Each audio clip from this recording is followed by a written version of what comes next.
If you think that nature is still mostly intact, just a bit bruised around the edges, you've missed the biggest story of the last 2 centuries. We haven't just reduced wildlife, no, we have replaced it. We like to think of environmental damage as a subtraction.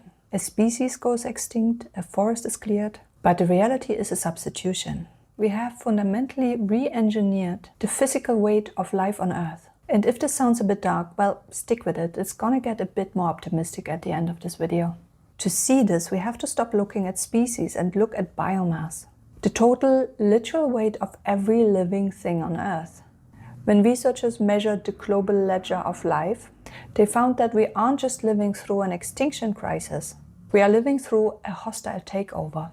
Now imagine a classroom photo of every mammal on the planet. In 1850, the room is balanced. On the one side you have the wild, the blue whales, the tigers, the mice, and the elephants. On the other hand, you have human and co, us and our livestock. It is roughly a 50-50 split. The wild animals weigh about 200 million tons and we and our animals weigh about the same. Today, look at the same photo. The room has exploded in size, but the wild side has shriveled into a corner. The human and co side has ballooned from 200 million tons to 1,100 million tons. We've brought in an army of 8 billion humans and a staggering industrial sea of cattle and pigs. Let's call this the Great Mammalian Flip. In the oceans, we didn't just hunt whales. We dismantled the planet's biological battery. Before the exploding harpoons, the great whales, the fin whale, the blue whale, the sperm whale, they were the engines of the ocean. Since 1850, we have reduced marine mammal biomass by 70%. We didn't just take the interest of the ocean, we spent the principle. And on land it's even more extreme. We've seen a 2-fold decrease of wild animals. But it wasn't a 1-for-1 trade. It wasn't 1 kilogram of wild deer for 1 kilogram of cow. We used fossil fuels to artificially inflate the total mammalian footprint by nearly 300%. But this is hard to see because of the shifting baseline syndrome. We accept the empty world we were born into as normal.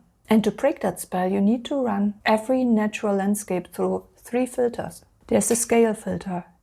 Is this nature or is it just a remnant? When you see a nature documentary, you're looking at the 5% that is left. Don't let the beauty of the 4K lens mask the vacancy of the landscape.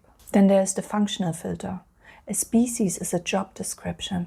When biomass drops by 70%, the job, like seed dispersal or nutrient cycling, just stops. Most of the wild animals we see today are living ghosts, if you so want.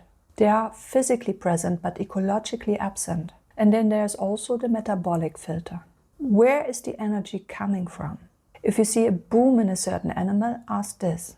Is this a healthy recovery or is this an industrial subsidy from our cornfields? We have built a world where our domesticated animals outweigh the wild ones tenfold. We are overfed on the planet's biomass, but undernourished in the wisdom of how to actually live in it.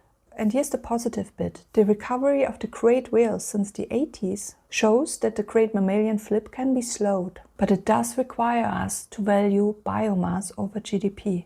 In a world where wildness is becoming a rounding error in a spreadsheet, your attention is your ethics, because we have to decide right now what we are willing to pass along and what we're willing to let go of. One flip at a time. I'm Tina. Let's do this together.